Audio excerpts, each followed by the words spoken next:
Welcome to our Sundance screenwriting panel titled The Alternate Reality of Our Surroundings, presented by MamaFilm in partnership with the University of Kansas Film and Media Studies Department. My name is John Niccum. I teach screenwriting at the University of Kansas, and I cover film for the Kansas City Star. I'm joined by Kevin Willmott, Oscar-winning screenwriter of BlacKkKlansman, writer of Defy Bloods, and writer-director of The 24th. And with Katie Davila, screenwriter of Emergency, which is nominated for a grand jury prize at this year's Sundance Film Festival.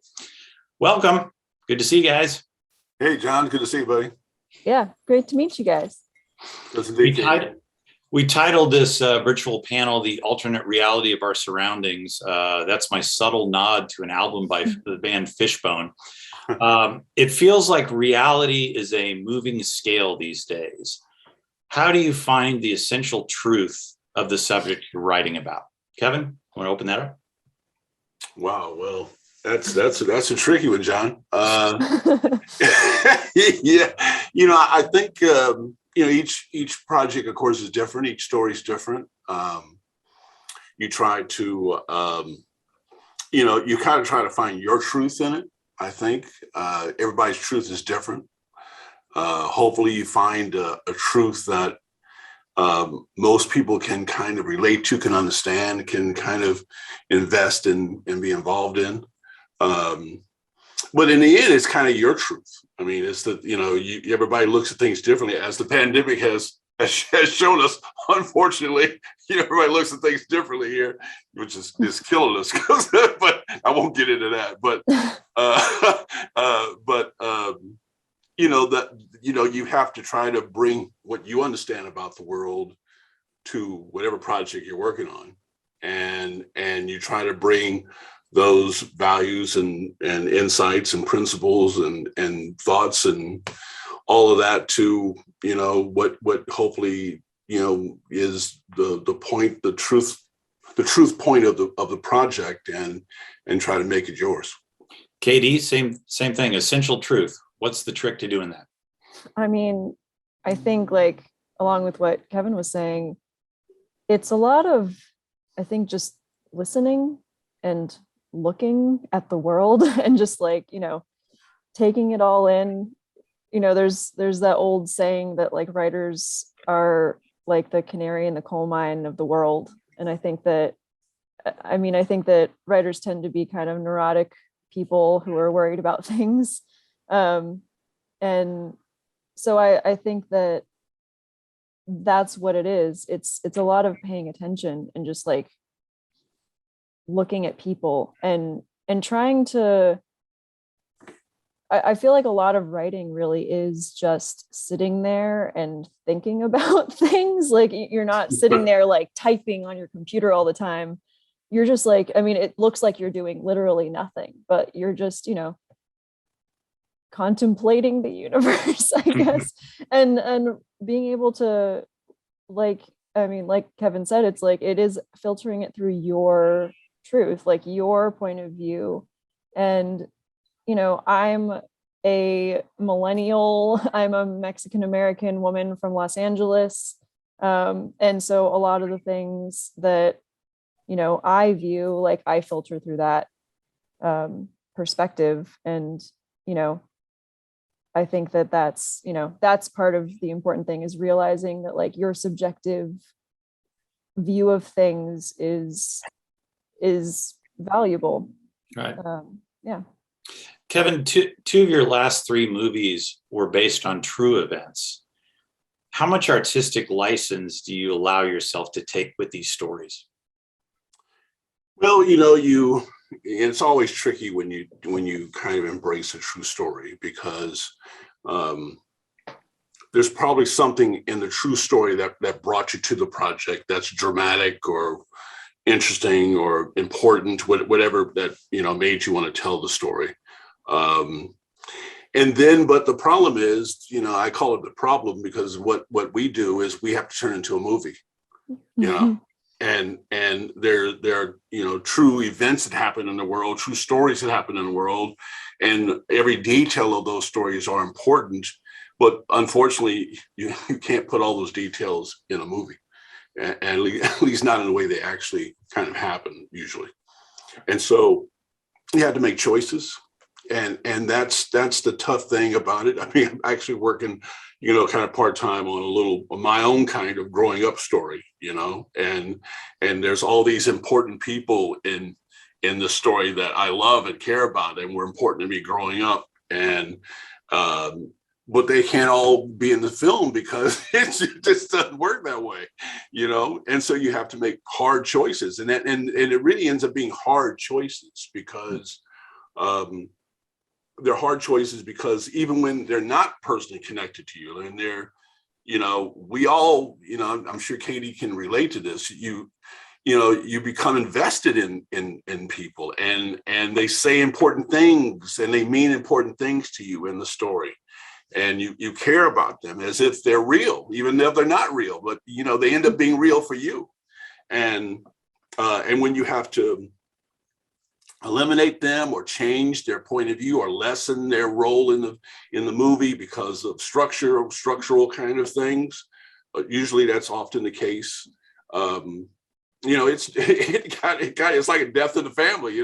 There's an old Twilight Zone episode where this writer is talking about the story, and he's got these characters in his living room, and then he has to get rid of them, and they vanish, and it's like that. You gotta, you have to make choices, and these people that you care about vanish.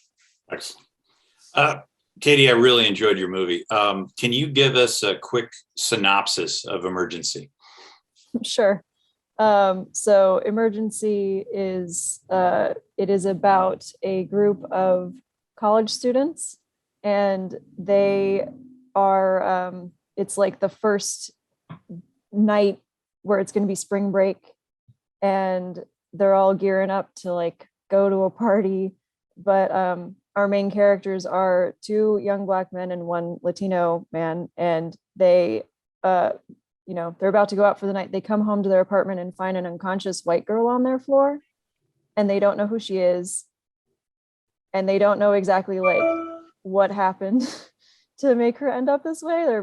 And they basically are like trying to decide whether they should call 911, and ultimately decide they could just try to take her to the hospital. I guess that's a spoiler for the first act, but basically they're like, this is going to be easy, it'll be fine, we'll just handle it. And they're very concerned about how they're being perceived in the situation, and they're like, it's going to be fine, and things kind of spiral out of their control pretty quickly. And so it's a dark comedy thriller.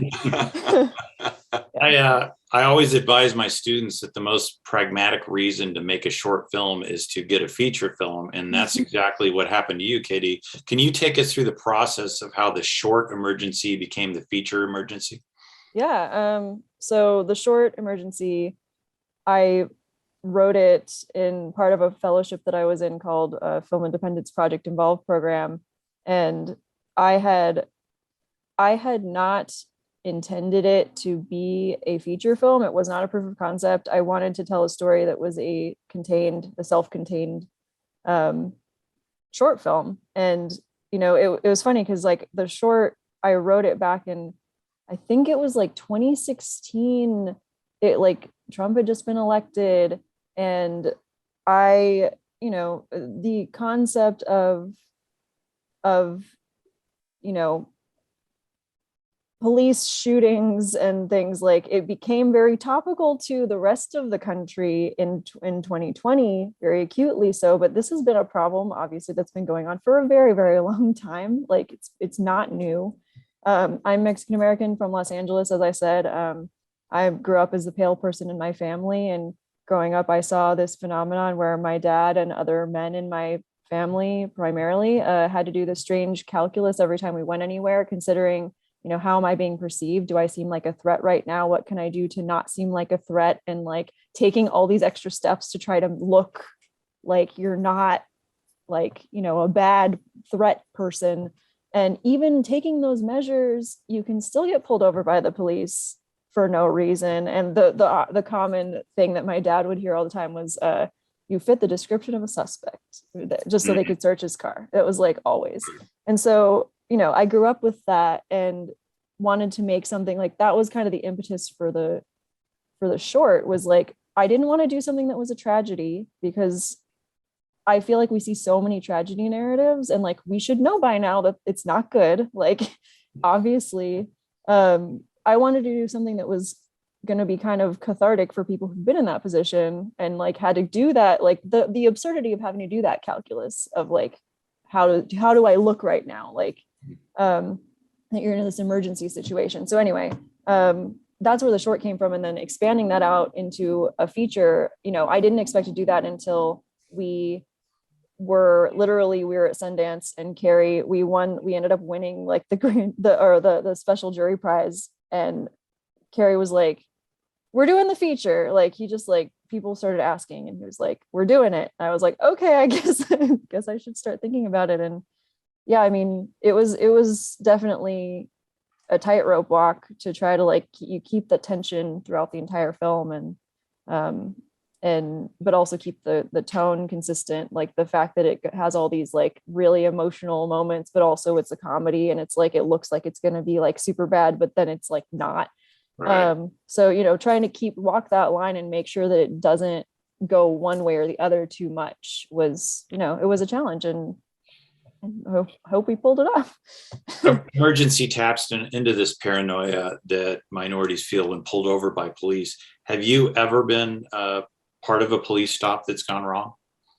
Me personally, no. It's funny because like, as the person who was the pale one in my family, I was always kind of used as like a prop a little bit, like as like the person, like I got to sit in we would go to Mexico a lot when I was a kid, and I would always get to sit like in the front seat, and my cousins who are darker skinned than me would have to sit in the back seat, because my dad would always be like, they're going to keep you in Mexico if they like if they suspect, so I was always kind of like the person who, if I was there, I gave kind of like Americanness or whiteness by association. And it took a while for me to understand that was like what was going on. And because of that, I've always been in this weird position of like, I have always felt a little bit like a spy, being like a person who looks just like how I look, obviously, but my family is Mexican, and like I have relatives who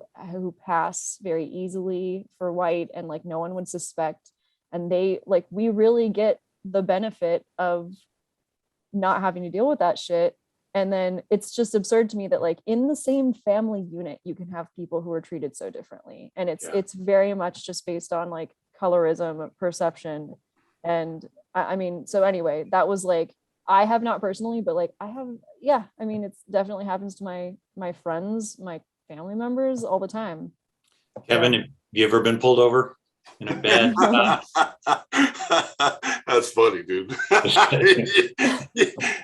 mean, everything that KD is talking about can relate 100%. I remember one time when I was in college, I got pulled over, and I had a typewriter in my back seat of the car. And it was a police woman. She said, "Whose typewriter is that?" And I said, "It's my typewriter. I'm a college student." And then I was able to show her my college ID, and then she believed me.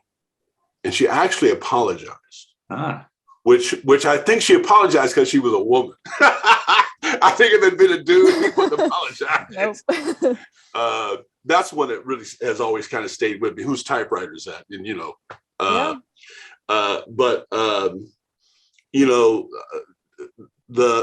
the thing about anytime I'm in a rental car and I drive through Missouri, I get pulled over.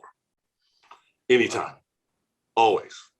And I didn't really understand it. Usually I get pulled over around St. Louis, and I didn't understand it until Ferguson happened.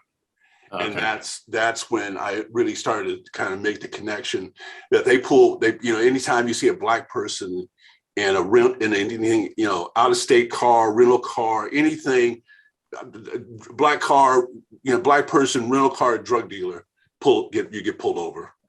And so it's things like that really kind of pisses you off, because when you talk to your white buddies about this stuff, they go like, I never get pulled over. Yeah. I don't have, he's like, Dick Gregory has a line. It's like, white people, have just robbed the bank and you're in the getaway car, and black people are scared in the car because they know they're going to get pulled over. Yeah. And the white people in the getaway car didn't even think about the police. But we're so conscious of the police all the time. I mean, I remember driving past police and them looking at you, and just them turning their heads and looking at you.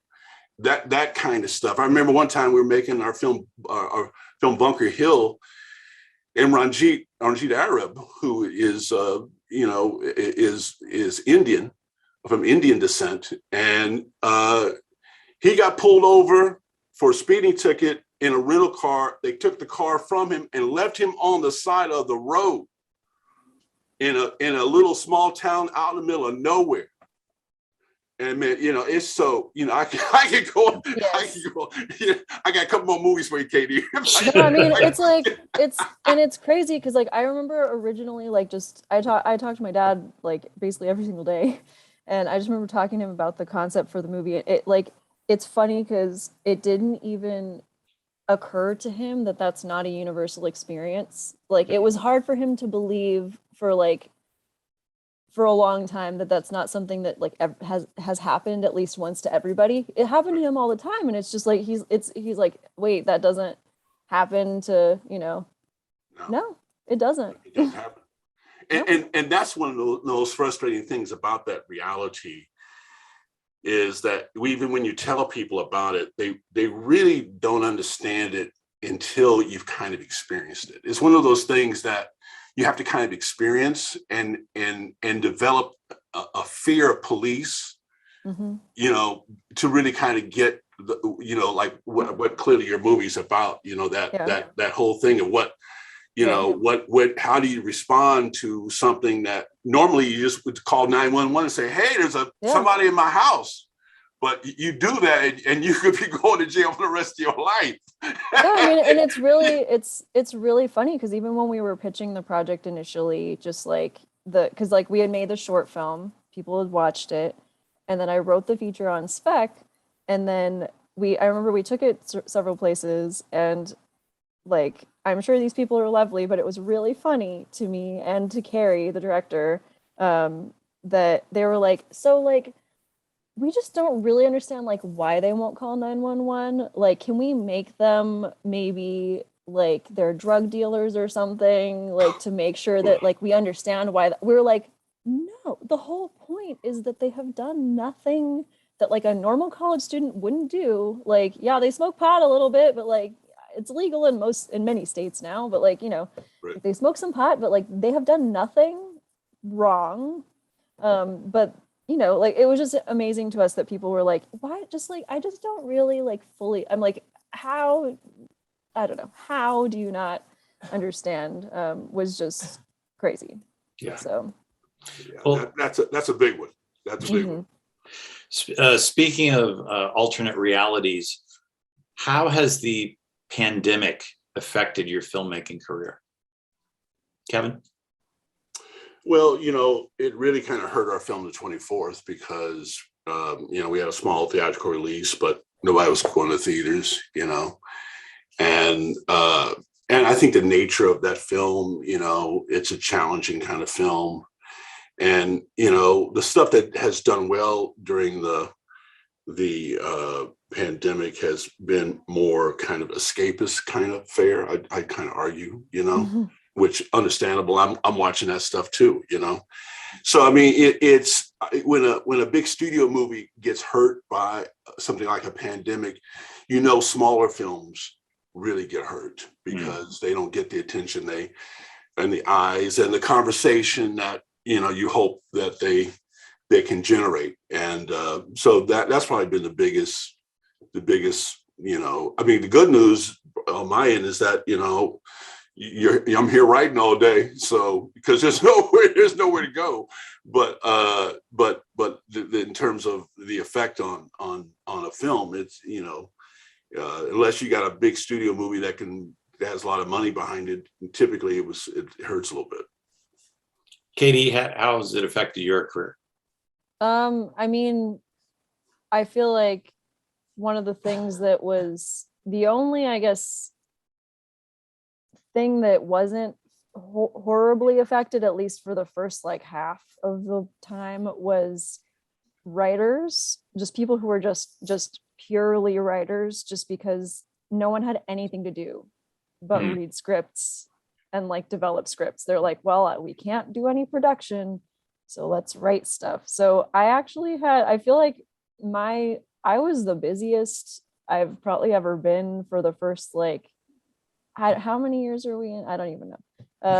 Like for the first like half of the pandemic. And I mean, still, it's funny just because like television is definitely affected. Like it's funny, I feel like I pivoted a lot more into just development, like script development. And like I had been a TV writer and stuff. And I feel like I kind of moved a little bit away from that just because there was so much unknown in that world. Like this idea of like, are we gonna do it? Like I was on a show and I was not able to produce episodes because we weren't able to travel because of, it was just like the appeal of television for me was that as a writer, you are so much like you're the producer and you're there and you're like, you get to be in it. And there's something kind of not as fun about being just in a Zoom room and then you just let it go and you see it when it comes out. It's like, I don't know.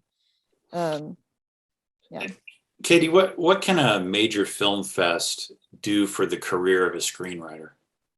So, I mean, great things. I don't know. For the short film was where we really started with Emergency. And so I've also gotten a little bit more into directing now. And so I have another short that we actually filmed, we filmed it right before the pandemic hit. So we were working in post on it during the pandemic and we finished it. It definitely affected the post process just because it just took a lot longer than it would have. And then we went to festivals with it. And now that one's shortlisted for an Oscar, which is really cool and not expected. But festivals, especially ones like Sundance, and people pay attention. It's like if you have the stamp of like Sundance on your movie, it means to people, I always visualize like Hollywood, like it's like swimming across the English Channel in some ways. And like some people are really fortunate and they were like, their parents have a boat that they just get to get across on a boat. And like a lot of us have to swim.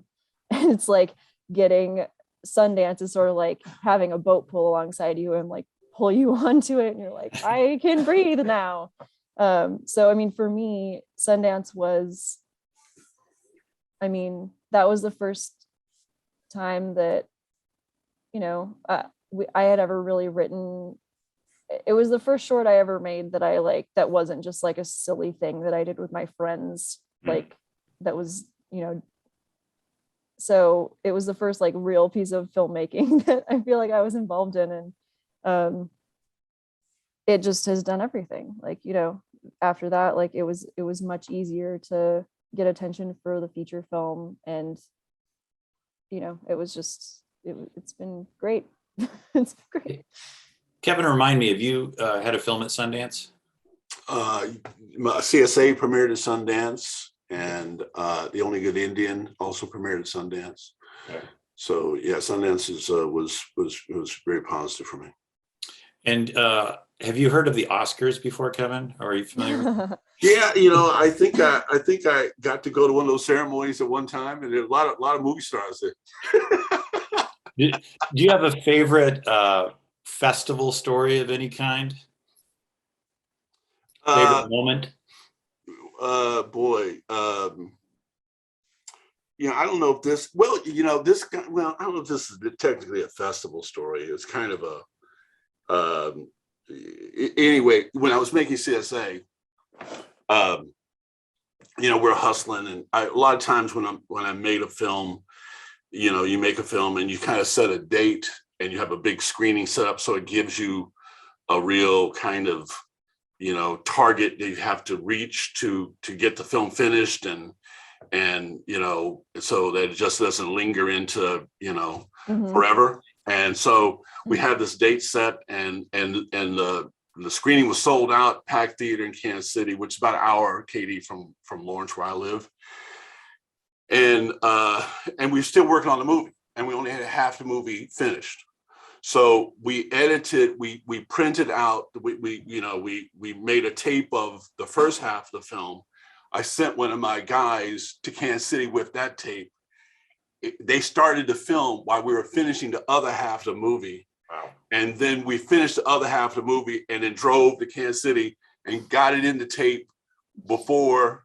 So there was no gap. We got it there just in time. So that's probably my craziest, story about, technically, I guess it wasn't a festival, it was a screening, but right. That's nice.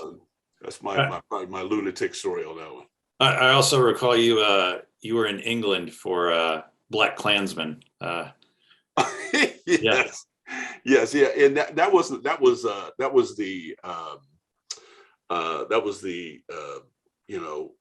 BAFTA Awards and the British Academy Awards, and I always joke that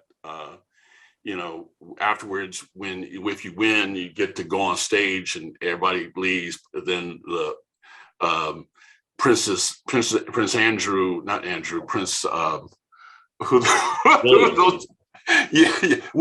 William and his wife, they come up and they greet you and they say, "Well done."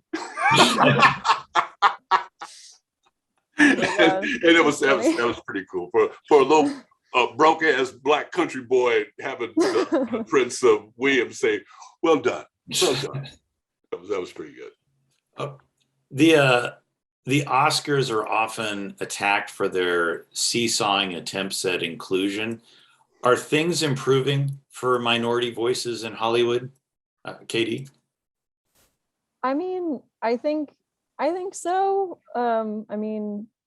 I think that not at the rate that they need to be. Like, even if you look at I don't know the statistics off the top of my head, but I always check the WGA,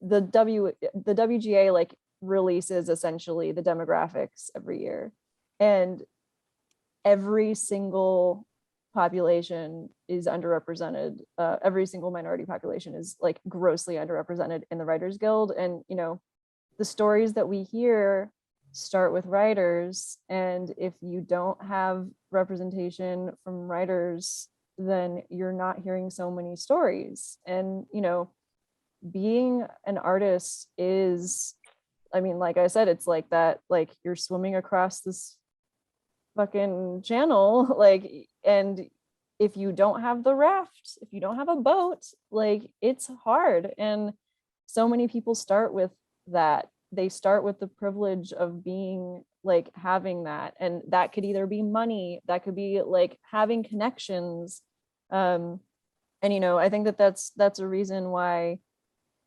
it's important to have your networks and try to really reach out and try to help people in your communities, because I don't know about you, Kevin, but in the Latino community, there is very much a feeling of you need to get a real job.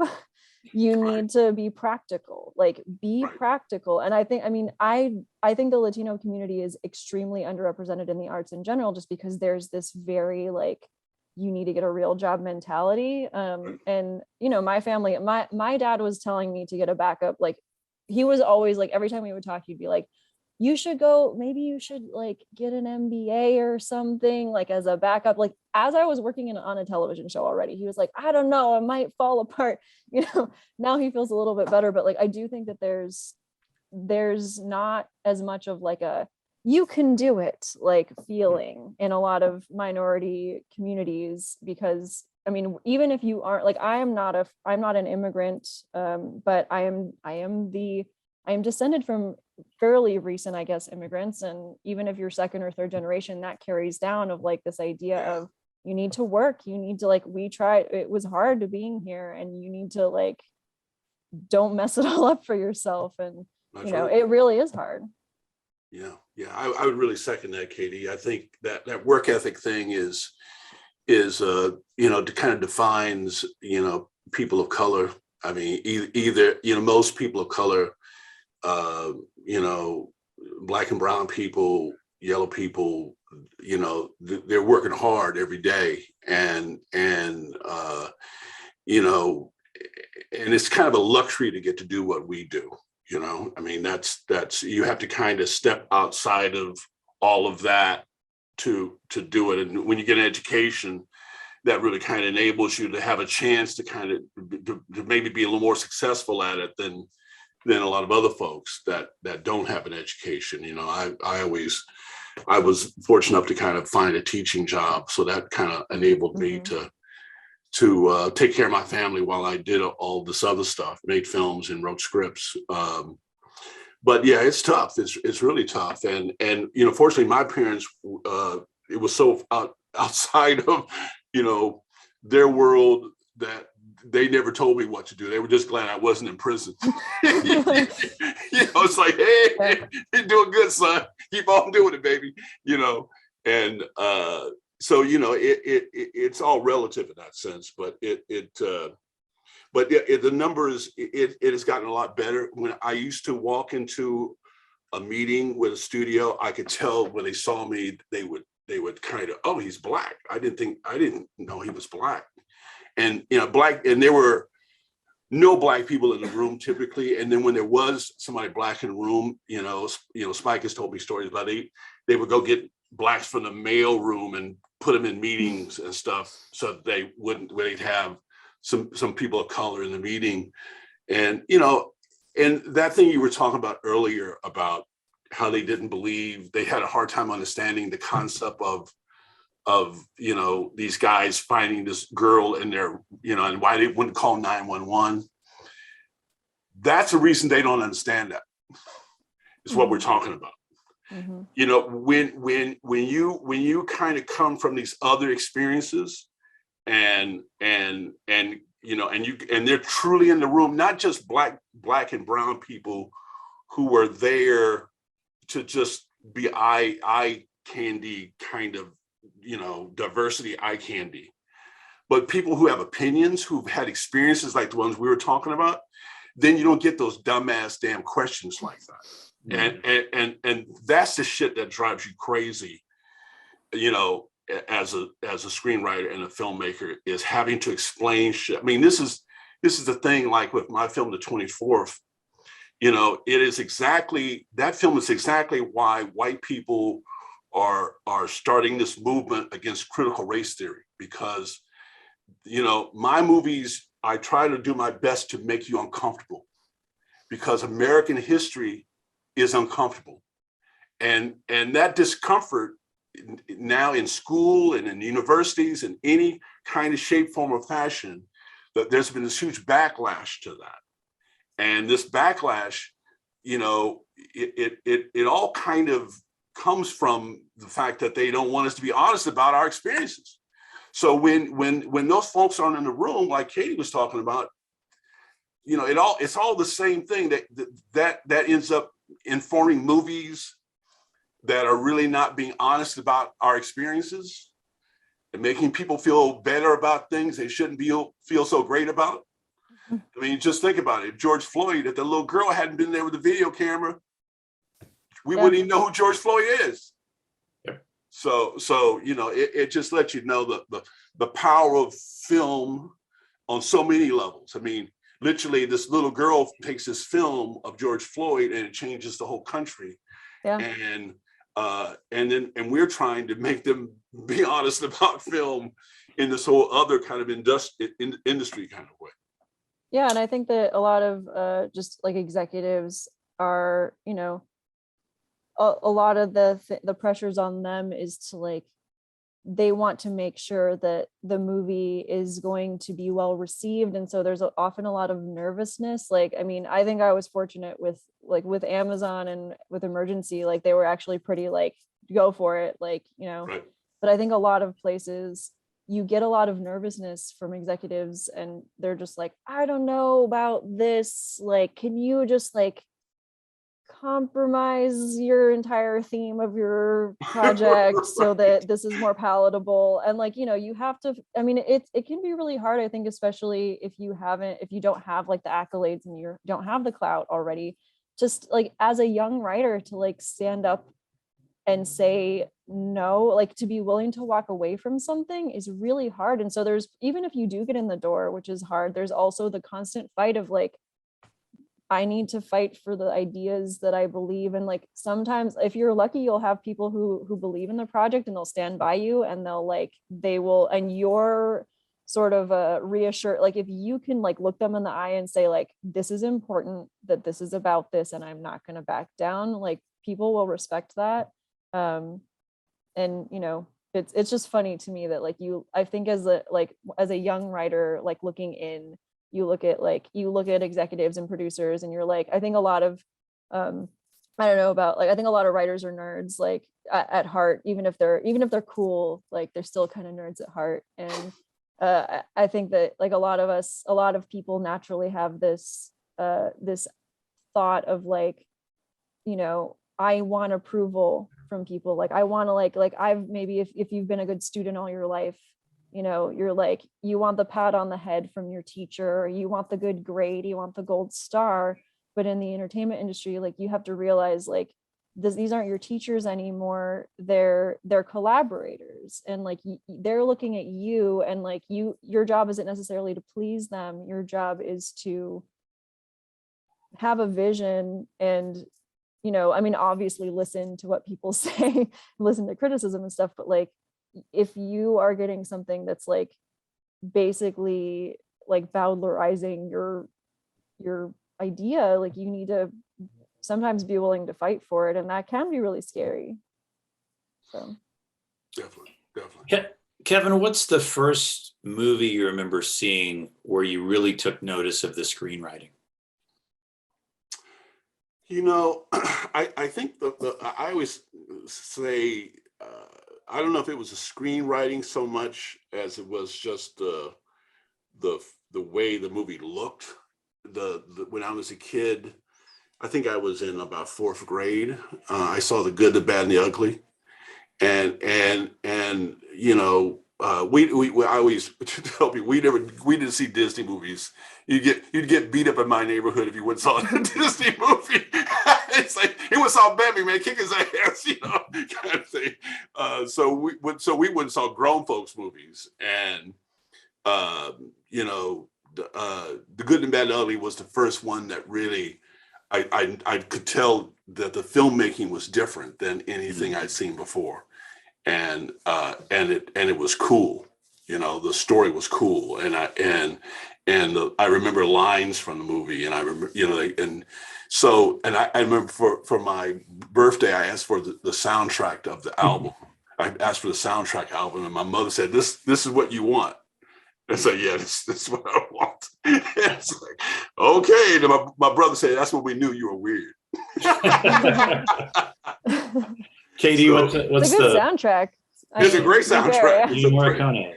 Yeah. Katie, what do you remember first screenwriting thing that took your interest? I mean, this is gonna sound weird because like I feel like people always have these really like great like, you know, answers, and it like I feel like especially when you're a kid, I think you don't really realize that like people wrote movies. Like it's like they just like magically happened. You're like, oh, it's like the actors just came here and they just made, you know, you don't think about it. And I think the first time that I ever realized like I was like, this writing is incredible was I was in high school and I saw Shaun of the Dead, Edgar Wright's Shaun of the Dead, and I mean, I feel like I did not have a very like cultured film upbringing, but I feel, I mean, no shade, I love Edgar Wright, but like I grew up on like the big blockbuster movies. I grew up on Disney movies. I grew up on like The Mummy with Brendan Fraser. It was like one of my favorite movies as a kid.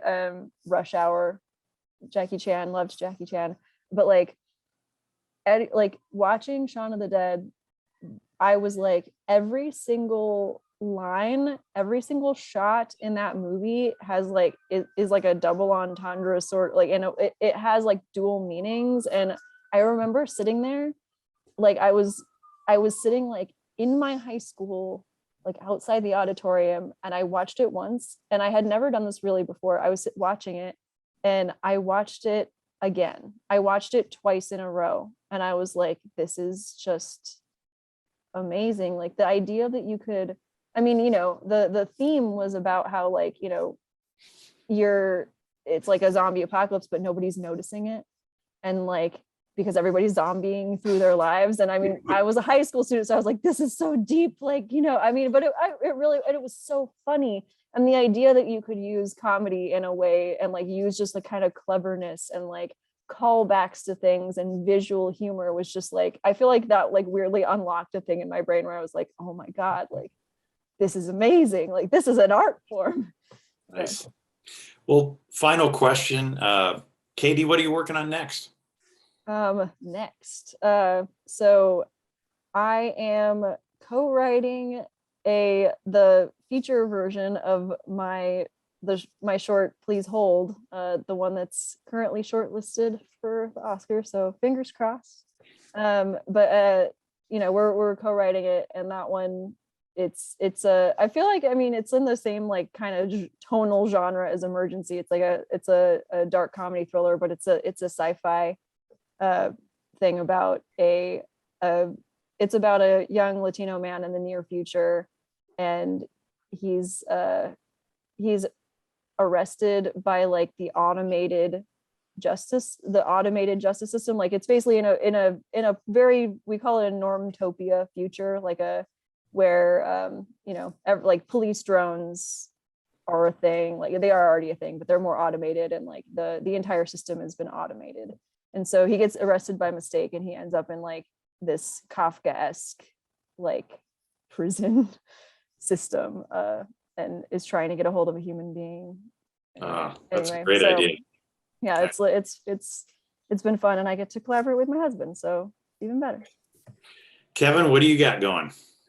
Well, I'm finishing up a project about a black quarterback, a black quarterback in college football, and I probably will be starting a project about Lena Horne and Duke Ellington here soon. So a lot of stuff on the horizon here. Excellent. Well, perfect, folks. That was a great interview. Thank you, Katie Davila and Kevin Willmott, for your time. That was wonderful. Best of luck at Sundance, and best of luck in all future endeavors. Good luck, Katie. Yeah, thanks, and really great to meet you. Good to meet you.